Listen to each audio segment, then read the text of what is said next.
Today on Parsons Designs, we're talking about the dark side of screen printing.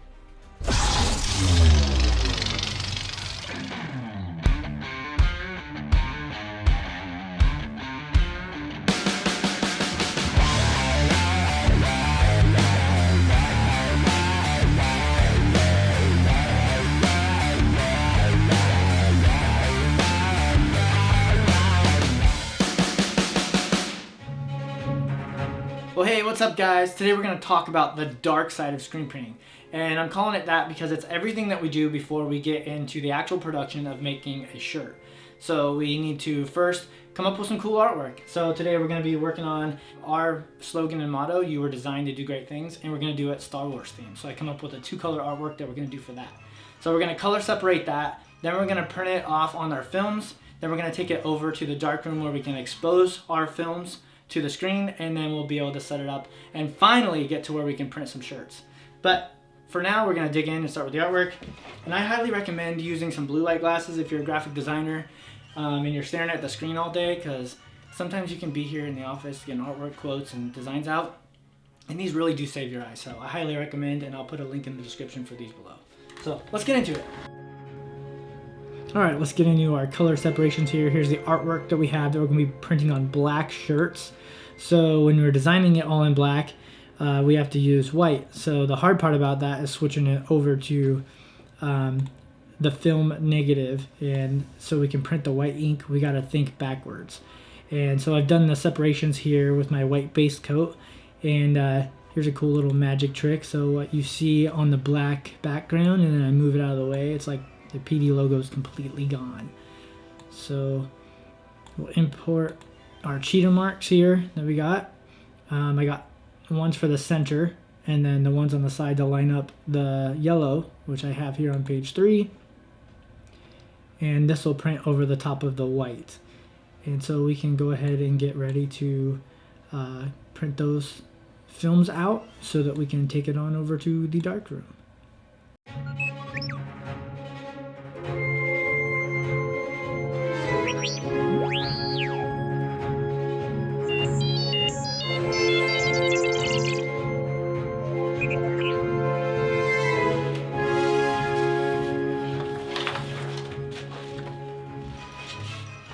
Alright, so here we go. This is our white base coat and our yellow top coat.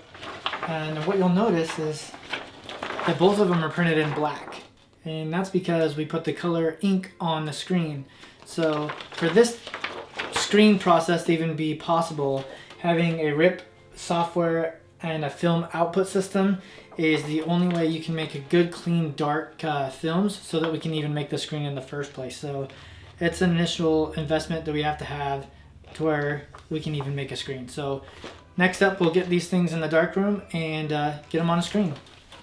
All right, so we're right here in the darkroom where we have some screens we got to prep. These are some old designs that have emulsion and stencils on them that we are not going to use anymore or done printing with. And so I'm going to prep these before we can even burn those films that we just did in the office. So first thing we got to do on these ones is I'm going to try to remove as much of this little cheater mark tape and pinhole tape that we can.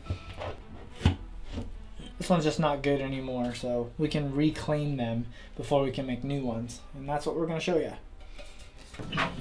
First step, remove that tape. Second step, drop them in the dip tank.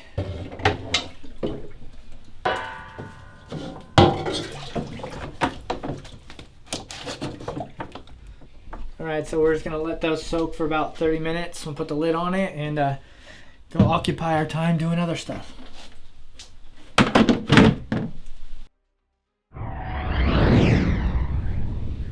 Alright, so we don't know if it's been quite 30 minutes. I wasn't keeping track of time, but let's get these things in the washout booth and see if the stencil comes out easy. Oh yeah, I think we're good. So this is going to be just fine.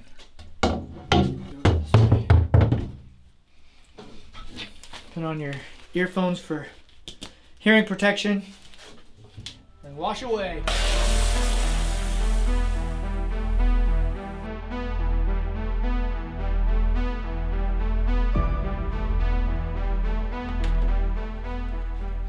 Okay, so I got 6 of these to do, and this step is so crucial because anything that happens past here, if it's not done correctly and it goes to press, it's gonna mess up everything down the line. So this is something we really want to take our time with to make sure all the screen is open and clear and we don't have any stuff left in here like we got here with what we call ghost imaging. So we'll power wash this, and then we're gonna put some ghost image remover and clean that thing out really good, because if we don't, some screen printer down the line is gonna get really mad when they burn the films, and then you have to do the whole process over again. The dark side of screen printing. That's why I call it that.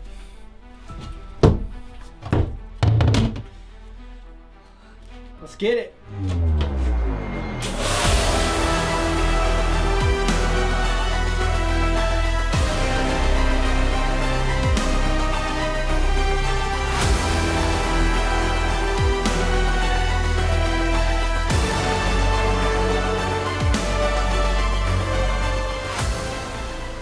Alright, once all the power washing now is done, we move on to ghost image removing, haze removing, and we have a plethora of chemicals here to choose from. We got a spray bottle, haze and ghost remover, and this one's just a little bit thinner than your traditional spray stuff. We just got this new Easy Way multi-purpose ink and stain and haze remover. It's pretty new, we've only used it a handful of times. It's a little bit too runny in my opinion for that type of work. Then we got our personal favorite is the screen stuff in the thicker haze remover. So then you can just dump this on. It's got this special cap here, and it's more like a soap, and it doesn't spread out as fast, so then you can just put a little bit of water. We just recently learned that you don't really want this to hit the glue on the screen itself, because it'll eat away the adhesive and fatigue the screen a little bit quicker. So we want to try to avoid that so we can use the screens over and over again as many times as possible. So let's move on to that step. So what I personally like to do is take 2 screens and put them together like this and do 2 at a time. I'll put a little bit of water on it, and then our personal favorite here, it's a lot thicker. And when you use 2 screens like that, it doesn't seem to go through it, and you can utilize it on both of them instead of it running through and most of it run down the drain. Kind of rub this in.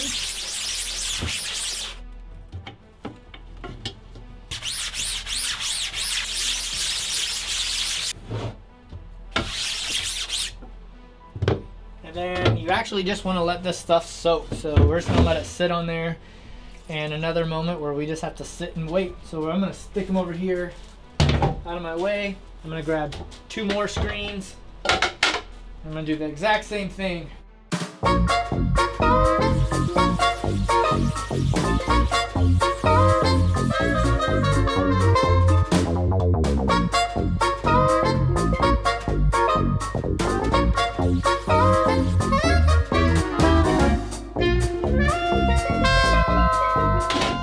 So another moment where the longer I've let that stuff sit on there, the better results I've had with it. If I was to just put it in there right now, it almost doesn't do anything, and the ghost image or the design will still be in the screen. And it's not always a problem. Sometimes you can print right through it, but essentially a ghost image will be ink residue left on the mesh of the screen, if you think of mesh, and it's just going to shrink that design ability for ink to pass through it easily. So we cannot stress to do this job as thorough as possible, and just take your time. And the process itself does take time. We can spend a whole day doing darkroom stuff before we even get to print a shirt in the same day on one design. So we'll sit and wait for that one to go, and then we'll go to the next step.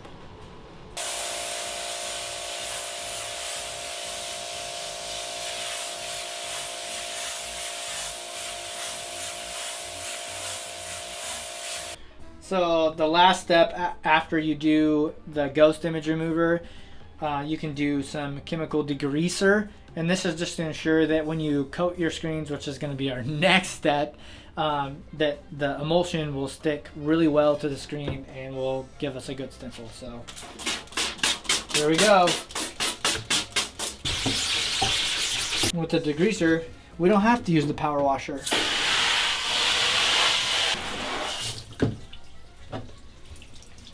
Now just double check, make sure we don't have any blocked holes and spots that will give us issues.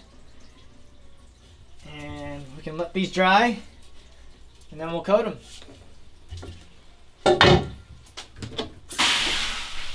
All right, now it's finally time where we can put our photo emulsion onto the screens. Okay, and then we have two sides. We have a thick side with a really kind of big rounded edge and then a really pointy edge on this side. We're going to use our sharp side. And let's grab our screens that we've been working on all this time.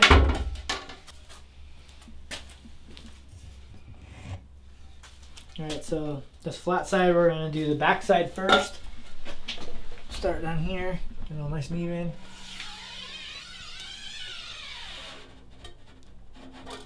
Stop before the top, level it out, flip it over. And this one's a little harder because the screen's on the back side, so now we're going inside the face and the print side. And we got to really just get it in there and then go. Applying nice even pressure all the way up. It should be nice and even. Of course, they're always easier to coat on a nice, good, new, clean screen. So, if you don't have a drying unit, then you just take blocks and I just leave them on the light table and just put blocks underneath it.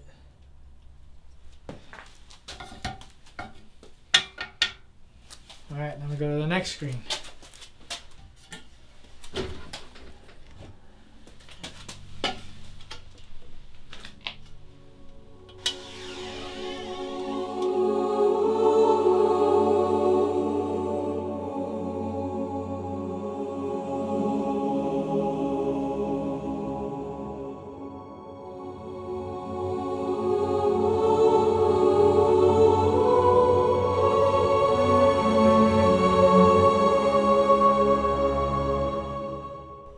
Now we save the emulsion by putting what we didn't use back into the container. We got all our screens stacked here on the light table. I'm going to turn on a fan and we're going to find something to do while we wait for these to dry.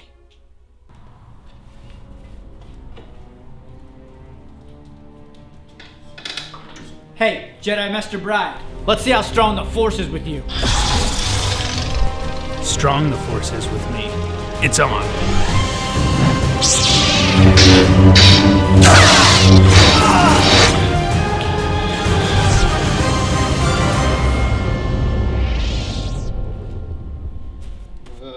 Whoops. I got a little carried away. Alright, now that we got all of our screen reclaiming done and cleaned and in the dark box, we're ready to take these films that we printed earlier and expose them to the screen. So let's do that right now. Okay, the specifics to this is that we are using a 110 mesh screen. That's the kind of like pixels for your computer. And so that's going to give us just the right amount of detail that we need for the yellow. We're going to go to a higher mesh, which is a tighter weave, which is a 230 on the white one because it's got a lot more detail and you need more pixels, if you will, or more screen, tighter mesh to be able to do something of that much detail. So what I'm going to do here is I'm going to measure it out. I do all mine at about 4.5 to the top of the cheater marks. Now I'm going to tape this in place. And again, this is the back side, so we're going to flip it over. This is our vacuum exposure unit. This is like a tanning bed for screens. There's a photo emulsion that we put on. That's what we were doing to reclaim the screens and get this on here. And once it's dry, it's the only way we can expose this. So close this, lock it down, it's nice and dark. We set our vacuum and we wait. So at this point now, we can go ahead and hit expose and wait for the exposure time, which is about 1.5 minutes. And it's gonna like a tanning bed, just tan the screen and harden the emulsion that the light can hit. So now we gotta wait for that. Okay, so at this point, I'll go ahead and turn my safe light back on and open it up, the vacuum, and there's the screen. The lights that are the exposure lights automatically turn off after the required time on the timer of the light table, and the screen is now exposed. The safe lights are just there so we can work and have a little bit of light, but they won't actually expose the screen.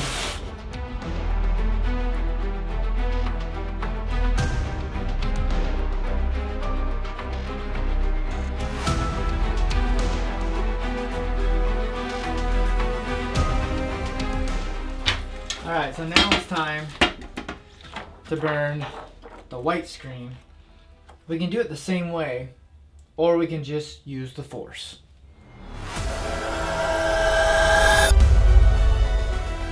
Yeah, should do that every time. That's so much easier.